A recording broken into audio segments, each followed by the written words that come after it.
നമസ്കാരം. ഇത് ചരിത്രധ്വനി. പാനിപ്പത്ത് യുദ്ധത്തിൽ ഇബ്രാഹിം ലോധിയെ തോൽപ്പിച്ച് ഇന്ത്യയിൽ മുഗൾ സാമ്രാജ്യത്തിന് അടിത്തറയിട്ട ബാബർ ആരായിരുന്നു?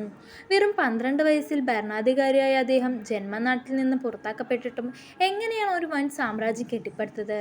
ബാബറുടെ പോരാട്ടവീര്യത്തിൻ്റെ കഥ നമുക്ക് നോക്കാം.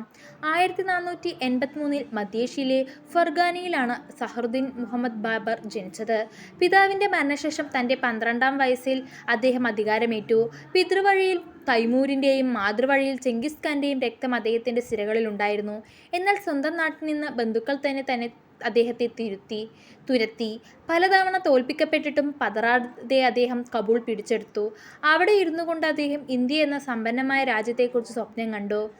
1526 ഒന്നാം പാനിപ്പത്ത് യുദ്ധം ബാബറുടെ വിധി മാറ്റിമറിച്ചു. പീരങ്കികളും വെടിക്കോപ്പുകളും ഉപയോഗിച്ച് അദ്ദേഹം ലോധിയെ തകർത്തു. എന്നാൽ ബാബർക്ക് ഇന്ത്യയിൽ സമാധാനമായി ഭരിക്കാൻ കഴിഞ്ഞില്ല.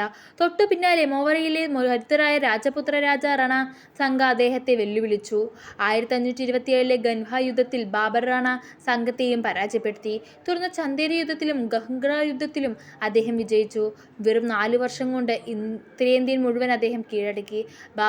ബാബർ വെറുമൊരു പോരാളി മാത്രമായിരുന്നില്ല, നല്ലൊരു എഴുത്തുകാരൻ കൂടിയായിരുന്നു. തൻ്റെ ജീവിതകഥ അദ്ദേഹം തുസുഖ്-ഇ ബാബറി എന്ന പുസ്തകത്തിൽ രേഖപ്പെടുത്തിയിട്ടുണ്ട്.